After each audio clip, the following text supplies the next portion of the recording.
Hello guys, welcome back to my back bencher channel. आज हम English की third unit पढ़ेंगे जिसका नाम है English language learning a functional unit. Functional approach का मतलब होता है जिसके अंदर हम लैंग्वेज थ्रू सिचुएशंस पढ़ रहे हैं, मतलब जिसके अंदर हम लिसनिंग, स्पीकिंग, राइटिंग और स्पोकन सारी चीज़ें एक साथ कर रहे हैं, जिससे बच्चों को सिचुएशन समझने और राइटिंग अपने थॉट्स लिखने या बोलने में आसानी हो।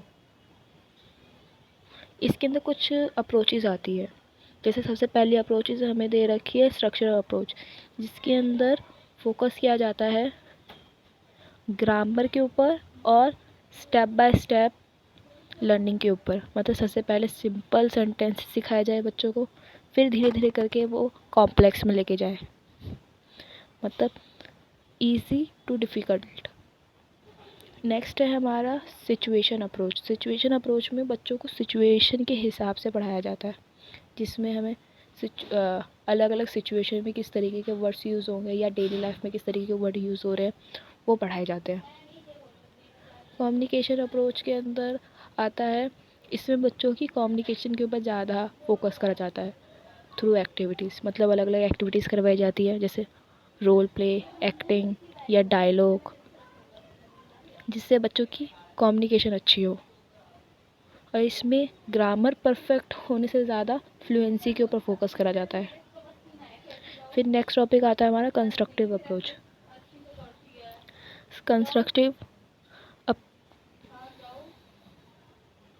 नेक्स्ट है हमारा कंस्ट्रक्टिव अप्रोच। कंस्ट्रक्टिव अप्रोच में फोकस करा जाता है कि जो भी बच्चा पढ़ रहा है वो प्रीवियस नॉलेज को साथ में याद रखता हुआ आगे पढ़ता हुआ जाए। नेक्स्ट टॉपिक है हमारा ओरल अप्रोच। इस अप्रोच के अंदर इस अप्रोच में फोकस करा जाता है लिसनिंग और स्पीकिंग पर। ओके, नेक्स्ट है हमारा teaching oral expression in classroom, कि बच्चों को ओरल एक्सप्रेशन क्लासरूम में किस तरीके से सिखाया जाए। बच्चों के ओरल एक्सप्रेशन से उनको कॉन्फिडेंस मिलता है और साथ में ना वो अपने थॉट आराम से रख पाते हैं और साथ में वो कम्युनिकेशन की स्किल भी सीख पाते हैं। ये क्लासरूम में सिखाने के लिए हम उनको रोल प्ले करवा सकते हैं या स्टोरी मेकिंग करवा सकते हैं या रीड अलाउड करवा सकते हैं या सेंटेंस फॉर्मेशन करवा सकते हैं या यूजिंग द नॉन वर्ड, मतलब कुछ नॉन वर्ड्स दे दिया, उसके हिसाब से उनको स्टोरी बनाने के लिए बोल दिया या फिर सेंटेंस बनाने के लिए बोल दिया। इससे हम ओरल एक्सप्रेशन क्लास के अंदर सिखा सकते हैं।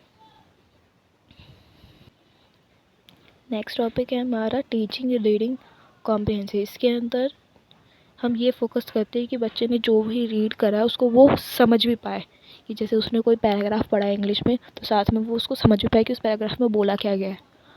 अब रीडिंग कॉम्प्रिहेंशन बच्चों के अंदर डेवलप करने के लिए हम उनको क्वेश्चन आंसर्स पूछ सकते हैं या क्वेश्चन जनरेट्स करवा सकते हैं। मतलब हमने कुछ पैराग्राफ रीड करने के लिए कहा और उस पैराग्राफ में से उनको क्वेश्चन फॉर्मेशन बोला,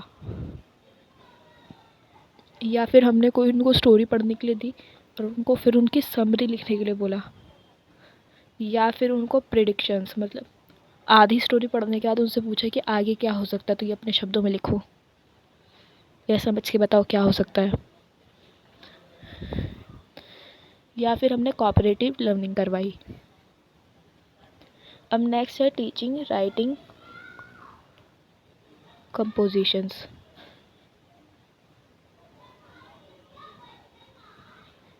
इसके अंदर हम फ्री प्रैक्टिसेस करवा सकते हैं राइटिंग की, जैसे स्टोरी राइटिंग हो गया या सी एंड राइट, मतलब जो देखा है उसको लिखो। इस तरह की एक्टिविटीज़ करवा सकते हैं क्लास में, या सिंपल सेंटेंसेस लिखवा सकते हैं, जैसे 1 वर्ड 2 मोर वर्ड्स फीलिंग्स।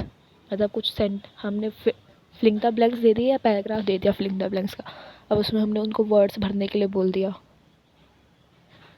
या फिर हमने उनको writing about the objective person around और पीपल्स, मतलब या तो किसी इंसान के बारे में लिखने के लिए बोल दिया या किसी चीज़ के बारे में लिखने के लिए बोल दिया या कोई प्लेस के बारे में लिखने के लिए बोल दिया। इससे उनकी राइटिंग कॉम्पोजिशंस बढ़िया हो सकती है, जिससे वो अपने थॉट को ढंग से पेज पे लिखना जान सकते हैं। नेक्स्ट टॉपिक है हमारा developing writing expression in specific situation, जिसे इसमें सबसे पहला है सिंपल कंपोजिशंस, जैसे compositions of such kind of situation to brainstorm, give guidance and supporting ideas to develop. मतलब इसके अंदर हम उनकी ब्रेनस्टॉर्मिंग करवा सकते हैं या उनको गाइडेंस दे सकते हैं या सपोर्ट कर सकते हैं कुछ भी सिचुएशन के बारे में लिखने के लिए। जैसे एग्जांपल के लिए दे रखा है an adventure on an island, मतलब जो भी एडवेंचर करा एक आइलैंड के ऊपर, इस टॉपिक के बारे में लिखो। तो इसमें हम बच्चे की ब्रेनस्टॉर्मिंग करवा के या आइडियाज़ देकर पैराग्राफ लिखवा सकते हैं। नेक्स्ट है पैराग्राफ राइटिंग, इस sentence around the central topic, मतलब एक टॉपिक के ऊपर खूब सारे अलग अलग सेंटेंसेस लिखवा सकते हैं एक टॉपिक के ऊपर। जैसे मैंने बोला माय स्कूल के ऊपर, तो माय स्कूल के ऊपर खूब सारे सेंटेंसेस लिख दिए, उनको एक साथ लिखा, तो वो पैराग्राफ राइटिंग हो जाता है। फिर अगला आ गया हमारा transitions, a systematic representation of spoken language into written word, मतलब जो भी बोला है उसको रिटन वर्ड्स के अंदर लिखना। जैसे अभी मैं जो भी इंग्लिश में बोल रही हूँ तो इसको मैंने नोट फॉर्म में लिख रखा है। नेक्स्ट है dictation, written from of spoken word, phrases और सेंटेंसेस।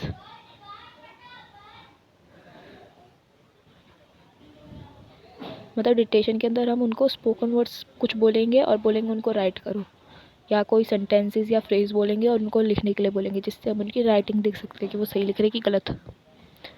नेक्स्ट पॉइंट है हमारा नोट मेकिंग या कंजर्वेशन। नेक्स्ट है नोट मेकिंग, इसके अंदर हम उनको, जैसे हमने कोई भी लेक्चर दिया है या सेमिनार दिया है, ये बड़ी क्लासों में होता है, जैसे हमने उनको लेक्चर दिया है या सेमिनार हुआ है या वर्कशॉप्स हुई है, तो उसके अंदर जो भी वर्कशॉप के अंदर करवाया गया उसके ऊपर बोला कि नोट लिखो, कि जो जो पढ़ा है वो लिखो और साथ में क्वेश्चंस फॉर्म करो उस टॉपिक से रिलेटेड। इससे बच्चे की राइटिंग एक्सप्रेशन अच्छा हो सकता है। नेक्स्ट है हमारा increasing and guiding self reading, मतलब बच्चों को सेल्फ रीडिंग के लिए कैसे गाइड या इंकरेज प्रोत्साहित किया जा सकता है। उनको प्रिंट रिच इन्वायरमेंट देकर, साथ में उनको चिल्ड्रन लिटरेचर प्रोवाइड करवा कर, जैसे कि कॉमिक्स हो गया या स्टोरी बुक्स हो गई या फोक टेल्स हो गया, ऐसी बहुत सारी बुक्स देकर भी हम रीडिंग, सेल्फ रीडिंग को बढ़ा सकते हैं बच्चों को में। और साथ में वीकली टास्क देकर, जैसे हमने उनको वीकली कहा कि तुम एक बुक पढ़ोगे या 2 बुक पढ़ोगे, जो पढ़ा है उसके बारे में मैं पूछूंगी, कोई भी टीचर ऐसे बोल सकती है, तो इससे भी बच्चे को सेल्फ रीडिंग करनी आएगी। साथ में उनको गाइडेड रीडिंग, मतलब जब वो रीडिंग कर रहे हैं तो उनको उनकी हेल्प करके उनको बता कि किस तरीके से रीडिंग हो सकती है, किस तरीके से तुम खुद से रीडिंग कर सकते हो, ऐसे गाइड करके भी हम उनके अंदर डेवलप कर सकते हैं सेल्फ रीडिंग। या फिर बुक फेयर्स, स्कूल के अंदर अलग अलग बुक फेयर्स भी हम बना सकते हैं। जैसे कि हमने बोला कि स्कूल के अंदर बुक फेयर्स है, तो जिन जिनके पास बुक्स है अपनी बुक्स लेकर आना, तो सारे अलग अलग बुक्स देखेंगे तो किसी ना किसी बच्चे को कोई तो बुक पसंद आएगी पढ़ने के लिए, तो ऐसे भी सेल्फ रीडिंग बढ़ सकती है बच्चों में। अब उसके अलावा इस चैप्टर के अंदर एक टॉपिक और है लेसन प्लानिंग, जिसमें grammar, poetry, story, letter compositions, dialogue, paragraph writing, इन सब के ऊपर लेसन प्लान लिखने के लिए बोला है। तो आप सब भी एक एक लेसन प्लान इन सारे टॉपिक्स के ऊपर लिख लेना। और अगर किसी को लेसन प्लान नहीं लिखना आता है तो कमेंट में मुझसे पूछ सकता है, मैं नेक्स्ट वीडियो इसी टॉपिक पे बना लूँगी फिर। और अगर यहाँ तक आपने ये वीडियो देख लिया तो thank you for watching, please subscribe my channel. Okay bye.